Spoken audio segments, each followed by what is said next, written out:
When you're finished with the second day of investigation, you get a phone call from Tegan.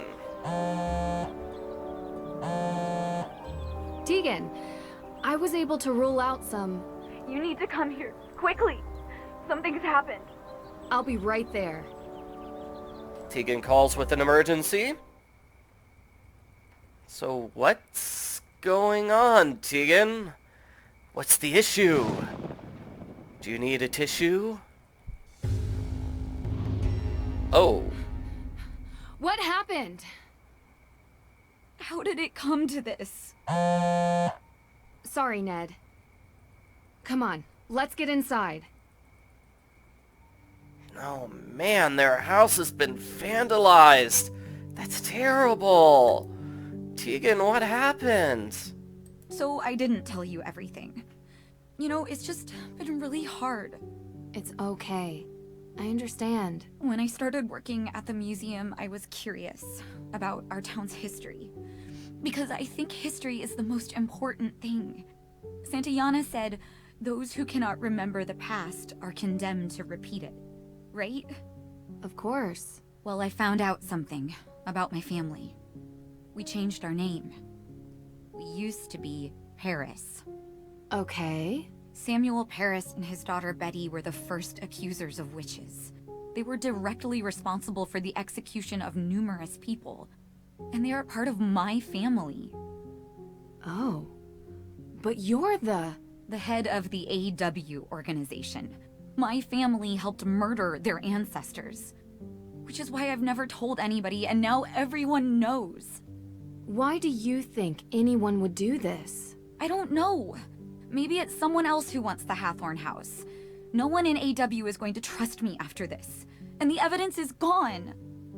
All of this for nothing. It's going to be okay, Tegan. We'll figure it out. Yeah, your life may be ruined and you may have lost all of your friends, and your boyfriend hates every single movie you've watched with him, but at least you've still got a job?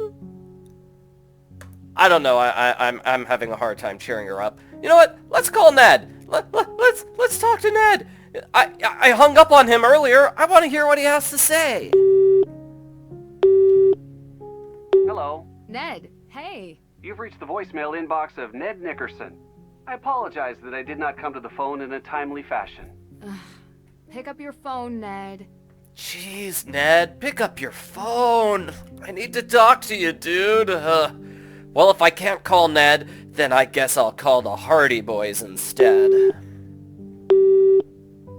Hey guys, can you give me an update?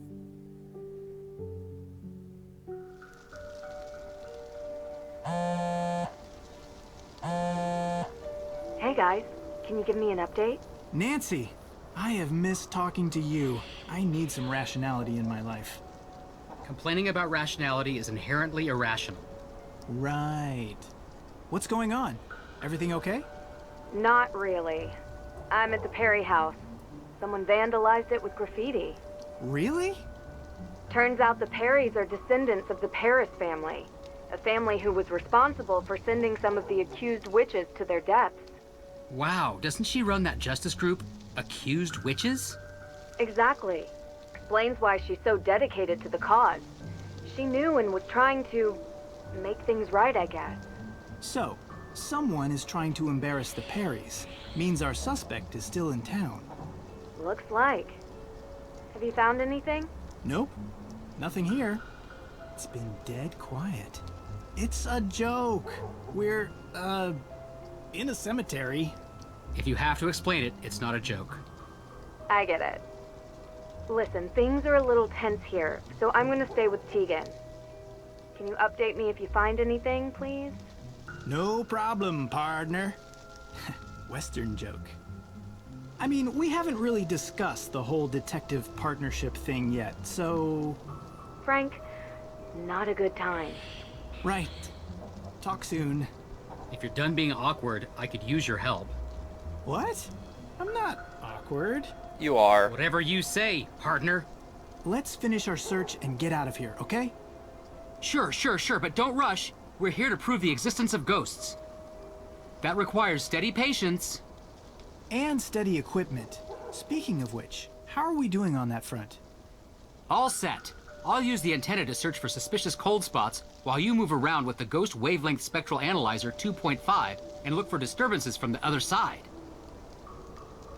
The spectral Anyway, are you sure it actually works? Of course. I built it myself. The device has a top-of-the-line scanner that can detect any disturbances. It might not have found anything yet, but you have to stay optimistic about these things. And I guess this ghost hunting notebook is homemade too? Thoroughly researched. But yes, it is. Yeah, Frank is kind of awkward, and Joe is awkward too. He's just awkwardly shuffling from foot to foot, like he really has to go to the bathroom right now, but he doesn't want to admit it. Anyway, with this puzzle you need to find the 3 cold spots inside the graveyard. The first one is by the entrance over here. Oh, and let me show off this puzzle on amateur sleuth mode first. You can change your difficulty setting here in the menu, in case you didn't know that. So the goal of this puzzle is to make the green line match the red line. You do it like this. So the right knob makes your lines taller. So let's make them the same height. And then the left knob makes them wider or narrower. Looks like when you turn it to the right, it makes your lines more narrow. And if you turn it to the left, it makes the lines wider. So that looks kind of good, except these ones don't match at all. So I'm going to make it even wider. And that looks good, except these ones don't match. Okay, this looks pretty good here. Ah, but those don't match. Okay, so I'll try one over. Oh, that looks really, really good. But it's not a perfect match, so I'll try one more to the left. Found a new cold spot. You should move over there. On it. So that's generally what happens whenever I try to solve the puzzle. I end up being one off, and then I just have to move just one to the left. So the second cold spot is over here. You go to the Hathorn House plaque, and then you take a left. Ooh, hey! I started off really close to the solution. Okay, so it looks like these... I can't tell if it needs to be wider or narrower. Let's try wider. I've adjusted the scanner, but it shows no real signs here. Are you getting any other signals? Let me check. Okay, so let me switch back to Master Sleuth mode for the final version of the puzzle.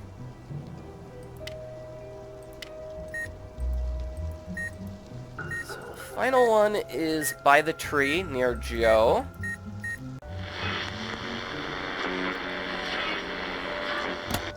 Whoa, what? What There's the? nothing here. What? Huh? Hey! I'm sorry. I cannot believe that just happened. I only had to move the knob once to solve the puzzle. On Master Sleuth mode. That is crazy. Oh gosh. So I'm gonna have to solve this puzzle again to show you what it's really like. Yeah, I'm usually not that lucky. So with this puzzle, we have a 1 and a 2 in the middle, meaning there are 4 knobs you need to adjust, not just 2. That's what makes this version of the puzzle way more difficult. And if you ever get stuck and can't figure out what to do, just back away and return to a puzzle. It gives you a totally different version of the puzzle. So that's really useful. So what I recommend is just starting with the left-hand side. Start with the 2 knobs on the left-hand side. See if you can find something which sort of works. Like that sort of works there. That sort of works there. So the 2 knobs on the left, they control the ups and downs. That's why you want to start with the ones on the left. Now the ones on the right, they control how tall your various things are. Okay, so turning this one to the right is a terrible idea. It messes up that little hill. So I'm going to do the right knob on mode 1. There we go. So that's how you solve the puzzle. What? Hey, what's this? What is it? What is it? Is it a ghost? Oh, no. Well, it seems like some sort of machine. But what's a device like this doing in a graveyard? Something's up. Oh, that's a motion detector. How weird is that? All right, put your equipment down. Your plan didn't work. Now we're tracking this so-called ghost my way. Let's see what else we can find. But I just finished setting everything up. Fine, fine. My eyes are peeled.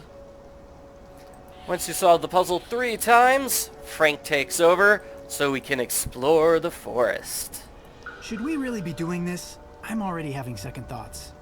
Of course we should, worrywart. What is Nancy gonna think if we return empty-handed because you chickened out? That's not... I am not scared, Joe. We are doing this. Onwards! So the forest search changes depending on whether you're on Master Sleuth mode or Amateur Sleuth mode. Here's the Master Sleuth solution. You need to find 4 things, including this fog machine, which is very well hidden in Master Sleuth mode. Looky here. An affordable but effective fog machine. Should be able to cover this whole part of the forest in a layer of mist. Whatever happened to good old natural hauntings?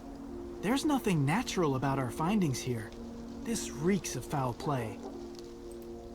And over here to the left, we have some rope on a tree. Rope. This was used to make something move to or from the branches. Let me turn around and, hi Joe. Go back over here. So we have a jack-o'-lantern. That's one of the 4 things you need to find. Check out the spooky jack-o'-lantern. Innocent Halloween prank or sinister scare. In the dark, it can easily be mistaken for something supernatural. The 4th thing you need to find is here. You can see a plate in the distance, kind of. So go past the jack-o'-lantern to look at it. There's a strange powder on the ground. Ashes. Judging by the remnants, herbs were burnt here. Like incense? Could be something spiritual, could be something bigger. Let's see what else we find. Motion detector, fog machine. And here's how you solve the puzzle on Amateur Sleuth mode. The jack-o'-lantern is basically in the same spot. It's right in the open. Check out the spooky jack-o'-lantern. Innocent Halloween prank or sinister scare. In the dark, it can easily be mistaken for something supernatural. The fog machine is over here, as is the plate. They are both to the right of the jack-o'-lantern. Looky here. An affordable but effective fog machine. Should be able to cover this whole part of the forest in a layer of mist. Whatever happened to good old natural hauntings? There's nothing natural about our findings here.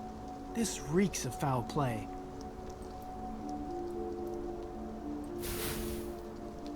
There's a strange powder on the ground. Ashes. Judging by the remnants, herbs were burnt here. Like incense? Could be something spiritual, could be something bigger. Let's see what else we find. And the ropes are basically in the exact same area.